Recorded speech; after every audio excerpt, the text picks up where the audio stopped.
All right, folks, we're going to be diving into what is a bit of a touchy subject today. We're talking about Harry Potter. We're not specifically talking about it. This isn't a review of the franchise or anything like that. Warner has been so gracious as to drop a trailer for their upcoming reboot of the franchise. We're looking at season 1 of this new show. Teaser trailer for Harry Potter and the Philosopher's Stone. I like that it's called Philosophers right off the bat, I guess. The reason that this is tricky is because, like, this show's mere existence is polarizing. You got people on both sides saying it doesn't need to exist, or that it is time to do it over again, or that J.K. Rowling's such a terrible person that everybody... Whatever. I'm not here to take a stance on that. That's not what this video is about. I can do that on the main channel. I have talked about that on the main channel. I'm going to talk about it again on the main channel. I've talked about it on TikTok, Twitter. But here, we're just going to react to what we're seeing here.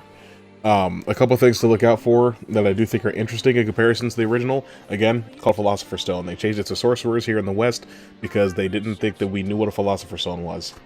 Another thing, this version of Harry Potter is getting away from that original rule they had of only UK actors, as evidenced by John Lithgow as Dumbledore. We also have... We'll talk about it when we get there. Without further ado, let's jump in and see what we got here. I told you. Goodness. Like, I can't hear. I told you. Let's see. He's living in the cupboard. You are a normal boy. Oh. And you're going to start acting like one. And you're going to start acting like one. The scar looks a little more subdued this time around. I used to say that in the original movies the scar looked a little too deliberate. It's supposed to be a scar that resembles a lightning bolt, not a lightning bolt carved into his head. Goodness gracious, forgive me. Still sick, still getting over it. But here it looks a little bit less deliberate like that. I think that it is. I actually do think that it looks better. Also, Harry, I think, finally has green eyes. So that's pretty cool. You think you're something special? I wonder if... There is nothing special Hey, Petunia. about you.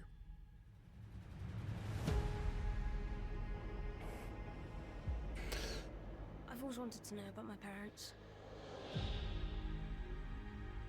Your parents were the kindest, bravest people. Oh, it's Hagrid. Nick Frost is playing Hagrid, right? Ooh, there he is.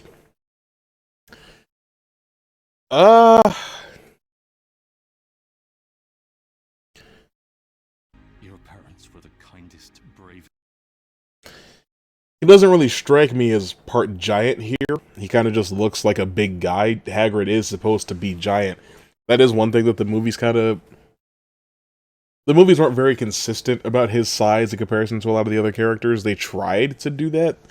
They tried to keep it, you know, at the forefront of your mind when you see Hagrid that he is a giant, that he is supposed to tower over everybody. He doesn't really look that big. Then again, he is sitting.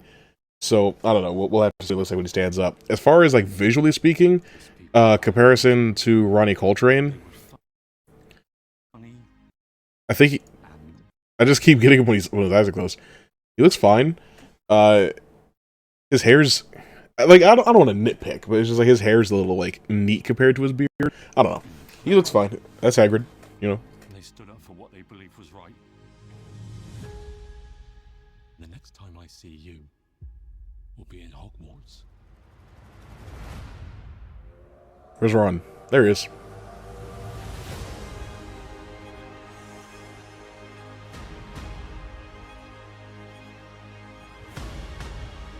I'm just like...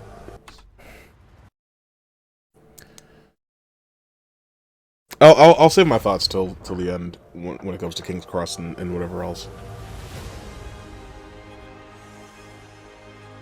Hogwarts Express looks fine. Looks like a train. Looks just like it used to. Hogwarts Castle. Oh, is that McGonagall?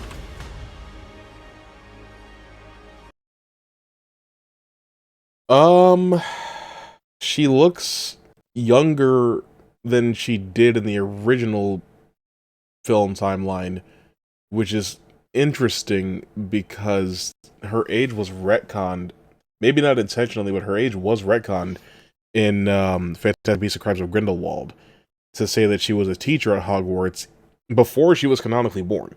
So she's older by a few decades than we thought she was. I guess JK is sweeping that under the rug. She's hoping that we forget about that.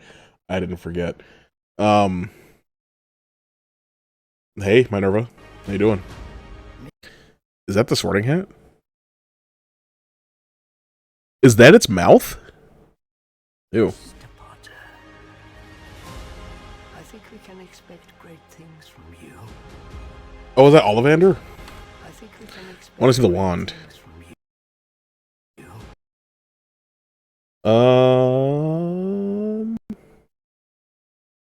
I mean, sure. Those potions. There'll be no foolish wand waving or silly incantations in this class.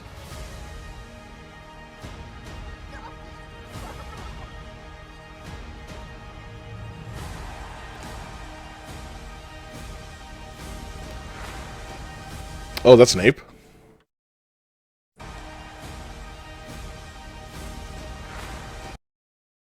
He's got locks. I want to say something about Snape before we get too distracted.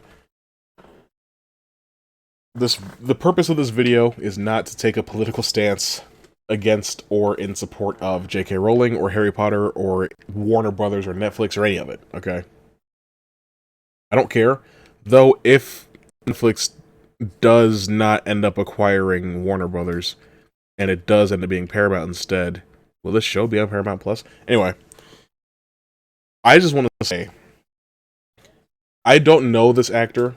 I've never seen him in anything. I don't know how talented he is. I don't know if he just got the role because he gave the best audition, whatever it is. I think casting a black actor, look at me. I think that casting a black actor to play Severus Snape is a bad idea, okay? First, the book describes Snape as being white with very pale skin. That's something we can't get around. We can't... JK can't be like, oh, well, I didn't say that he was this color, like he tried to do with Hermione, even though he did, or even though she did say what color Hermione is in the written material. She was lying about that, but she can't lie about this, at least not so easily. Another thing, if Severus Snape was the only black kid at this school and he was being bullied relentlessly by James Potter and the rest of the Marauders, that changes things. That changes the complexion of things, no pun intended. It colors your perspective, no pun intended, of James and the events that were going on at the time that they were all students at Hogwarts. It also makes Lily look bad for choosing... I'm not going to say that Lily owed Snape her affection or her love or anything, but to say you're not interested in this guy and then date the person that's bullying him relentlessly as the only black kid at the school, it makes Lily look bad too.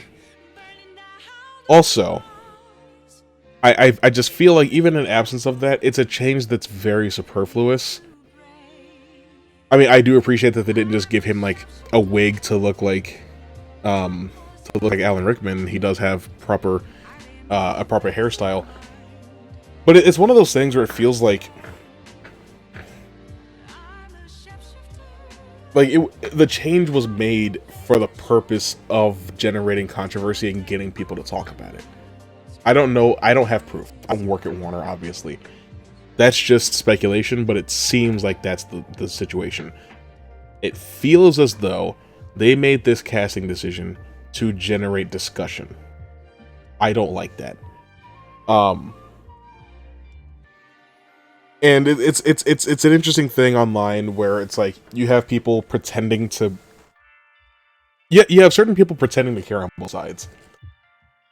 You have right-wing grifters pretending that they care about Harry Potter of all things, when they never did. They've only gotten interested recently when they found out that J.K. Rowling was anti-trans. That's when they got interested in Harry Potter. But you have people on the right that are grifting, acting like they care about Harry Potter. Like, wow, they're blackwashing everything. They can't let white people have anything, huh? And then you have people pretending on the other side too that this is not a big deal, or that it's somehow a good change, that it's an improvement over the original material. Both of those suck. Whether you're pretending it's good or you're pretending to care, it's bad. But it is, in my opinion, and based on what I think of this whole thing in the first place, what they wanted. So, whatever. Is that Lithgow as Dumbledore? Huh. He doesn't look bad. My thing with Dumbledore in the original films is that it's tricky because neither one of them, neither Richard Harris nor Michael Gambon, gives a complete performance as Gandalf. As Dumbledore, what I mean by that is that Dumbledore is two different wizards. He's the cool, fun-loving uncle that keeps you out of trouble and helps get into trouble with you, and that you can always go to for advice, and that has a very unique perspective on the world because he never quite grew up the same way that your dad or whoever did, right? That's the version of Dumbledore that we see very strongly with Richard Harris. On the other hand, Albus Dumbledore is quite possibly the greatest wizard of all time. And he's certainly the greatest wizard of the current age, and without a doubt the most feared. He is the only wizard, besides maybe Harry, but he's the only wizard in the entire world that Voldemort is afraid of. He went out of his way to have somebody else deal with Dumbledore because he didn't want to do it himself. And that version of Dumbledore comes through very clearly in Michael Gambon's performance. But the two don't really cross very well, so I'm hoping that John Lithgow's performance gives us those two halves of Dumbledore in equal measure, and it actually feels like Dumbledore from the books. Are you really Harry Potter? Hey, Hermione. Show the scar. I don't know. It looks... Christmas 2026. Oh, okay, so it is coming out this year. Christmas 2026. So they've got plenty of time to work on those visuals. The problem... Not work on the visuals like I think it looks bad. They've shown hardly anything. We haven't seen any broom flying. We haven't seen... we haven't seen the troll. We haven't seen Fluffy. We haven't really seen anything yet. We didn't even see Quirrell in this trailer. So they're clearly holding back a lot. This is a teaser after all. I don't know when they wrapped filming, but, I mean, we've got 8 more months of post-production on this before it comes out. Overall, it looks fine, like I thought it would. It's not something that, like... What I was really hoping for out of this is that, like, when you reboot something as big as this, you have to demonstrate its reason for existing, and it has to be better than just, oh, well, it's been a while. Because, yeah, it's been a while, but it also hasn't been that long. You know?